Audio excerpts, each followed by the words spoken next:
Throughout history, there have been people who have committed some of the most heinous crimes fathomable. For those crimes, they have been convicted and sentenced to death. Welcome to Death Row Executions, where we take a look into the lives of society's worst offenders. And now, your host, Air. For my last story, I told the story of former NOPD officer Len Davis, who was sentenced to death for ordering a hit on an innocent woman by the name of Kim Groves. Today's story is on Antoinette Frank, who is also a former NOPD officer and is currently on death row as well. New Orleans, Louisiana has had its ups and downs as a city throughout its history. From civil wars, natural disasters, and being the center of tourism, the one thing that has been difficult for New Orleans to shake has been corruption. There has also been a history of tension because the city wanted to handle its own affairs and the government of the state of Louisiana wanted to control the city. At one point during the 1930s, when Governor Huey P. Long and Mayor T. Semmes Walmsley were in office, armed city police officers and state troopers had a face-off at the Orleans Parish line. Sidney John Bartholomew was mayor of New Orleans from 1986 to 1994. By the time Sidney was in office, government revenue sharing to municipalities had been reduced tremendously. New Orleans was once receiving about $40 million in annual funding from federal and state sources, but that number dwindled to $6 million. Sidney tried to help the city, but his plans made thousands of people lose their jobs. He was not so hands-on with the economic development of the city and wanted the private sector to be the main source of income for the city. At one point, he wanted to privatize public housing and demolish many private housing communities. Although there had been some success with him as a mayor, overall, the city's population continued to decline while the crime rate, murder rate, and drug use statistics continued to rise. Students in public schools were failing, and corruption had gotten so bad in the early 1990s that the FBI interjected themselves to try and help the community with their undercover operations. After one sting called Operation Shattered Shield that started in 1993, the FBI had evidence against a dozen officers who were involved in a protection racket. The New Orleans Police Department Chief, Richard Pennington, worked with the Department of Justice, the FBI, the U.S. Marine Corps, and the Louisiana State Police to improve the city's ethics education for department leaders, but over the years it has been hard for citizens to shake not having trust in authority. Some make the intention of doing well but get caught up in the same cycle of corruption, while others are thugs before receiving their badges and remain thugs after they obtain it. Born on April 30th, 1971, Antoinette Frank grew up in the rough areas of New Orleans, Louisiana. She came from a broken home with her father Adam Frank coming in and out of her life at random times and a brother who grew up to become a fugitive. Antoinette grew up physically and mentally taken advantage of and struggled with mental health issues but kept them to herself. Despite her personal struggles, family struggles, and bad environment, she claimed that her dream was always to become a police officer. In June of 1992, Antoinette moved into a small house with her father Adam, but in August of 1993, she said that he went missing again. He was never a constant in her life, so it was not abnormal for him to be gone, but that was the last time anyone had ever heard from him. That same year, Antoinette fought to make her dreams come true when she applied to the New Orleans Police Department. Antoinette was a young 22-year-old when she applied, but she lied on her application when it came to her mental health. One psychiatrist who examined her by the name of Philip Scuria said that she was shallow and superficial and should not be hired under any circumstances. Antoinette was still very determined to become an officer, and during this time, the NOPD lost many officers due to corruption, so they were in need of fresh officers. Antoinette ended up reapplying, and she was finally able to fulfill her dreams of wearing a badge. The NOPD doesn't and didn't hire any officers who did not live in New Orleans, and Antoinette did, so she was officially hired on February 7, 1993, and graduated from the police academy on February 28, 1993. On November 25, 1994, Antoinette responded to a shooting incident involving a drug dealer by the name of Rogers Lacaze.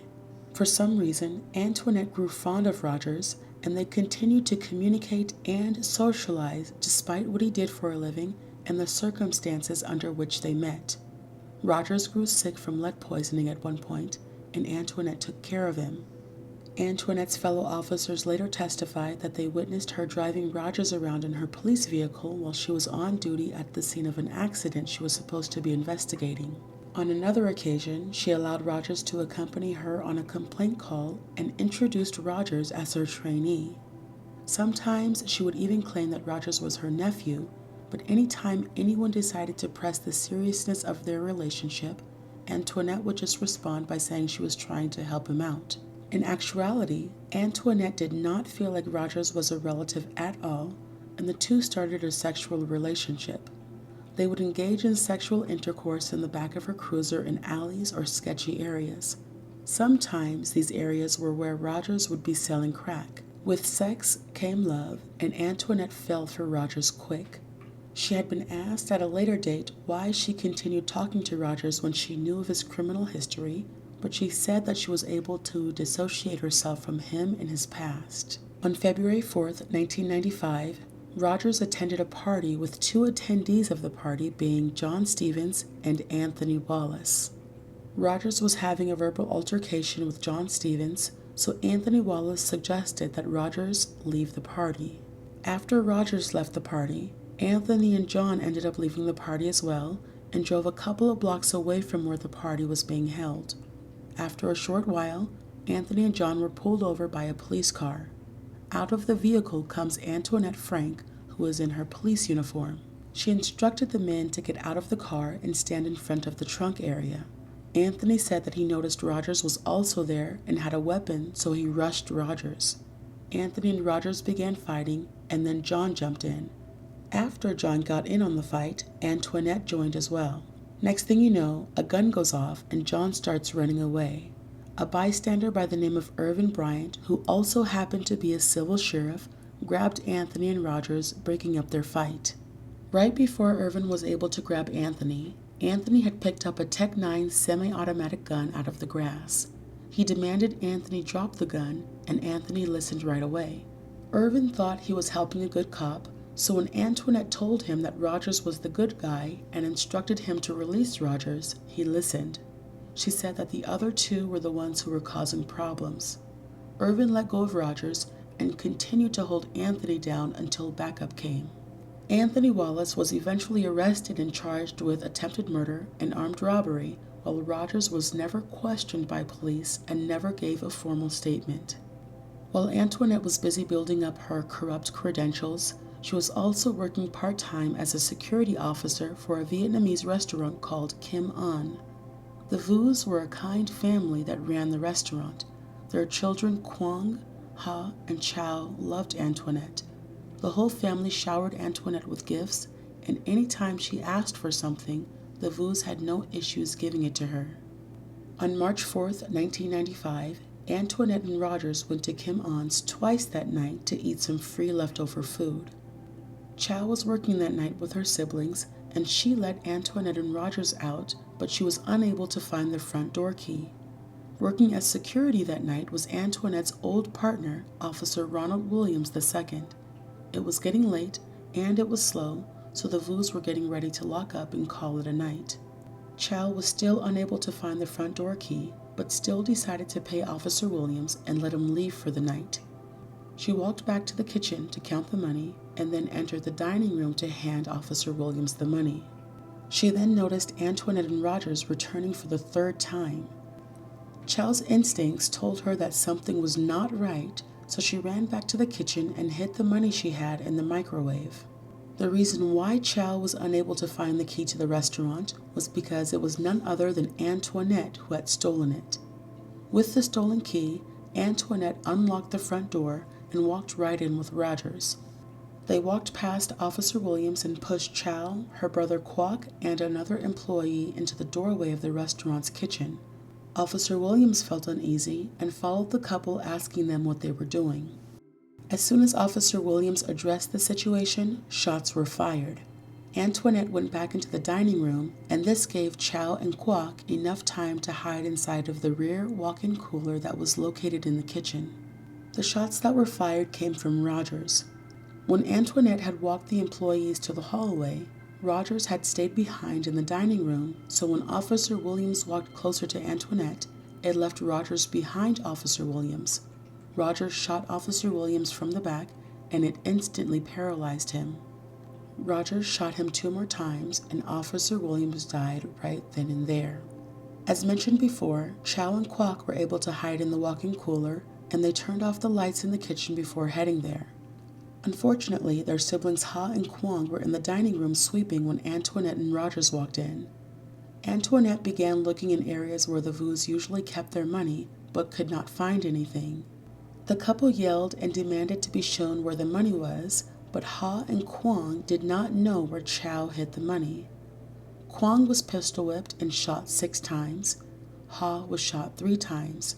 Both died at the scene of the crime, while Antoinette and Rogers left empty-handed. Kwok left the restaurant after the couple left, ran to a nearby friend's house, and called 911. Chow tried calling 911 on her cell phone during the murders, but she had no service in the cooler. Antoinette and Rogers were now on the run. Antoinette dropped Rogers off at an apartment complex nearby, and being that she was a police officer, she had her scanner on and was able to hear the 911 call on her portable police radio stating that an officer was down at the Kim On restaurant. Antoinette drove back to the restaurant, but this time parked in the back and then entered through the back door of the restaurant. Antoinette then walked through the kitchen to the dining room, where she saw Chow waiting by the front door for help to arrive. When Chow noticed Antoinette, she ran out of the front door towards the arriving officers. Antoinette followed and identified herself as a police officer. Antoinette then asked Chow, "Are you all right?" Chow responded in broken English, "Why would you ask that? You were there. You knew it happened." That was enough for NOPD homicide detective Eddie Rance to start questioning Antoinette. Detective Rance had Chow and Antoinette enter the restaurant, and they were both questioned at different tables. Detective Rance said at a later date that there was no doubt in his mind that Antoinette returned to the restaurant to kill the remaining witnesses. After being interrogated at the restaurant, she was taken into the police headquarters for further questioning. After being interrogated for a while, Antoinette confessed and ratted on Rogers in the process. Rogers was apprehended, and they were both arrested and charged with first-degree murder. They were both indicted by an Orleans Parish grand jury on April 28, 1995, but they were tried separately. Rogers was tried from July 17th through the 21st, 1995, and he was found guilty and sentenced to death. Antoinette's trial began on September 5, 1995. Although her defense subpoenaed 40 witnesses, there was substantial evidence against Antoinette, and they did little to come up with a strong defense. Antoinette was found guilty on September 12, 1995, and she was sentenced to death on October 20, 1995. A month after she was sentenced, a dog had dug up bones where Antoinette used to live. Police were led to a human skull that had parts missing, but they did notice a bullet hole in the skull. Many thought the remains belonged to Antoinette's father and that she was behind his disappearance. To date, though, not much has been done to identify the John Doe. On October 18, 2006, now represented by new attorneys, they argued that Antoinette's death sentence should be overturned because she was denied state-funded experts to help prepare for the sentencing phase of the trial. On May 22, 2007, the Louisiana Supreme Court ruled that the death penalty should be upheld. On April 22, 2008, Judge Frank Murillo signed the death warrant for Antoinette, and her execution date by method of lethal injection was scheduled for July 15, 2008.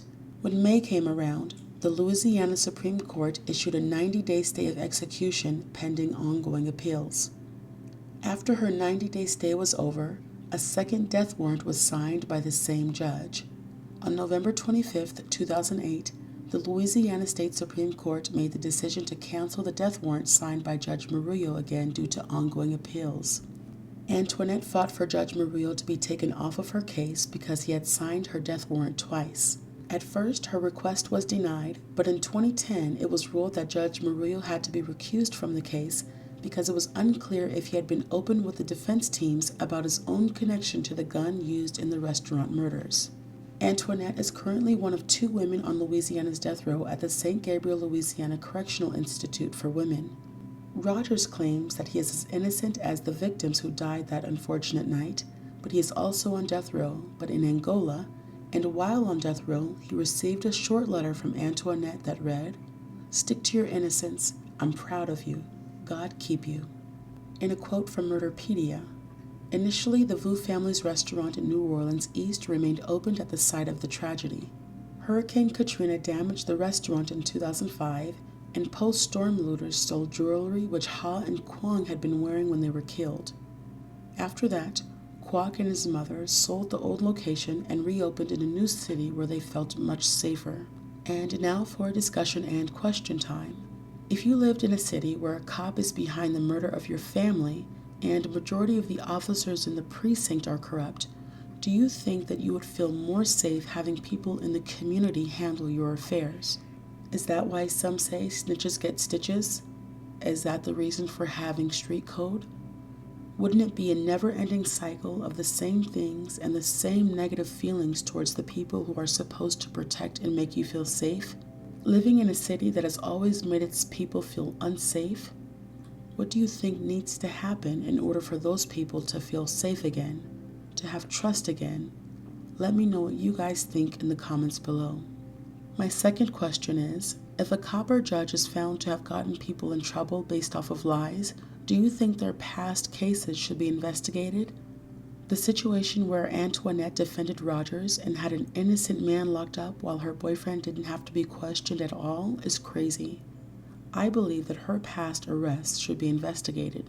Also, if that cop admits to being a dirty cop, do you think their partner should be investigated? It seems like whenever there is a dirty cop, their partner is okay with doing the same things they did. Thank you guys for watching another episode of Death Row Executions, and a special thank you to my patrons and my YouTube channel members. If you enjoyed this video, please don't forget to give it a thumbs up for me and leave a comment in the comment section below. Thank you.